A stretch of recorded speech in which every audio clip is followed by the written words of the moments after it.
안녕하세요. 베타 투자 자문 한수홍 과장이라고 합니다. 오늘은 제가 여러분들에게 미국 주식 투자를 하면 좋은 점, 미국 주식 투자를 해야 하는 이유에 대해서 말씀을 드릴 건데요. 여기 보시면 미국이 주식시장에서 차지하는 비중이 나오죠. 이거를 한국 돈으로 환산해 보면 약 3경 3천조 정도 되고 있거든요.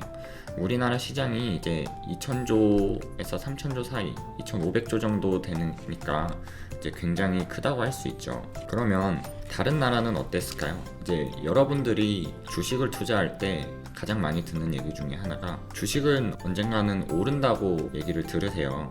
근데 실제로는 그렇지 않은 게 이게 코스닥 그래프거든요. 이때 IT 버블인데요. IT 버블을 겪고 나서 그 고점 근처에 간 적이 단 한 번도 없습니다. 오른쪽에 있는 경우 같은 경우에는 영국의 지수인데 영국도 1999년에 고점을 찍었던 때를 제외하고는 거의 그 부근에서 왔다 갔다 하고 있어요.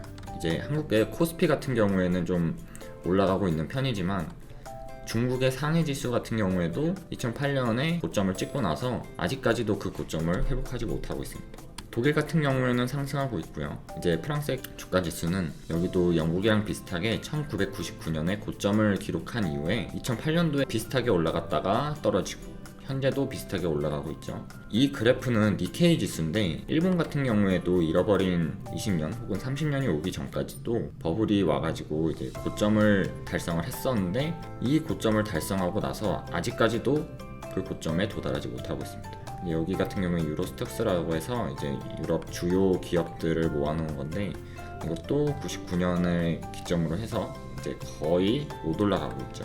이런 식으로 이제 대부분의 주식들이 꼭 오른다라고 말하기는 좀 어려울 것 같아요. 근데 미국은 정말 다르게도 쭉쭉 올라갔습니다.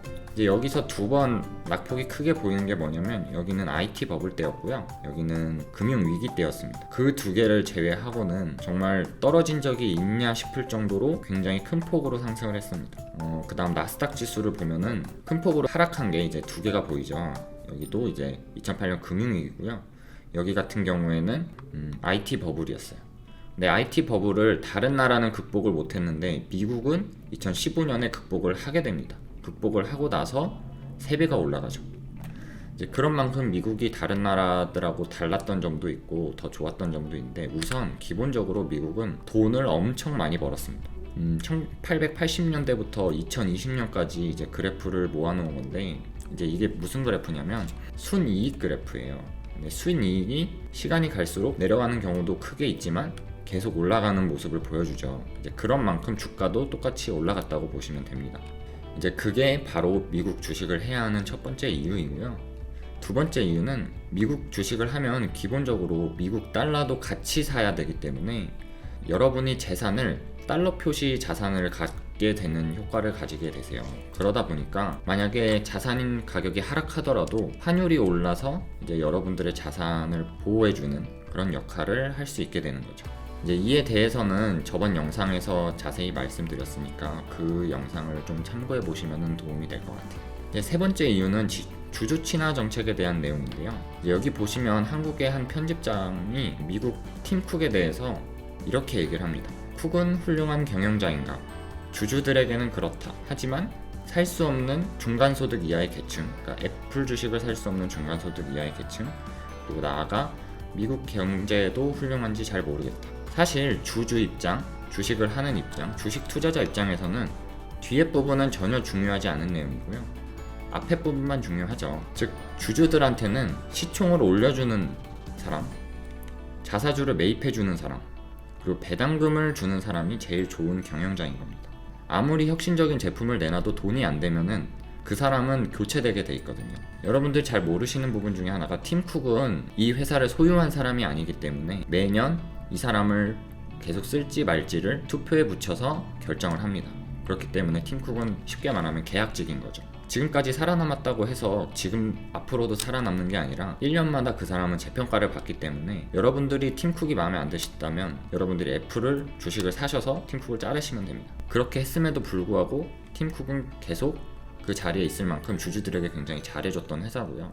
그리고 애플 같은 경우에는 그만큼 주가가 많이 올랐던 회사였죠. 이런 식으로 애플뿐만 아니라 미국의 다른 많은 회사들이 주주들에게 어떻게든 이익을 주기 위해서 많은 노력을 하는데요.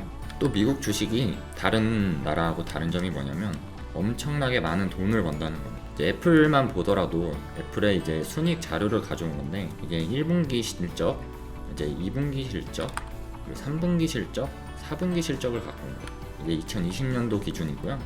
이 4개를 합쳐보면 전부 64조 정도의 돈을 벌었다고 나옵니다. 그럼 코스피는 어땠을까요? 왜 갑자기 코스피냐 하시겠지만 애플의 순이익과 코스피는 어느 정도 비슷한 면이 있습니다. 비슷한 단위를 가지고 있거든요.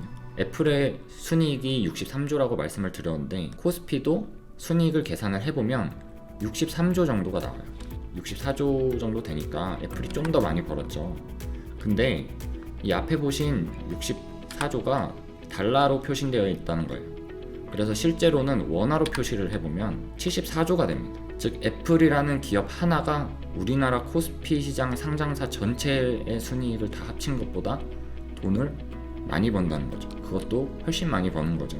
그렇기 때문에 실제로도 애플의 주가가 코스피 상장사 전체의 주가를 합친 것보다 높습니다. 다시 말하면 여러분들이 투자하려는 회사들이 기본적으로 돈이 많고 돈을 많이 벌고 그리고 경영자가 주주들에게 돈을 많이 주려고 하고 그렇게 함으로써 여러분들의 이익을 대변하는 그런 회사들이 여러분들이 투자하기 가장 좋은 회사들인데 그런 회사들이 미국에 많다는 겁니다. 그리고 지금까지도 많았고 뭐 앞으로도 많을지는 제가 장담을 해드릴 수는 없지만 적어도 지금까지는 그랬다는 거예요. 그리고 그것이 여러분들이 바로 미국 주식을 투자해야 하는 이유입니다. 여러분들이 주식을 하실 때는 대부분 한국 시장만 많이 고려를 하시죠. 근데 한국은 기본적으로 세계 시장의 기준에서 보면은 신흥국 그 이상 그 이하도 아닙니다. 여러분들이 주식을 하실 때는 이 부분을 꼭 염두에 두시고 투자를 하셨으면 좋겠습니다. 지금까지 한승훈 과장이었습니다.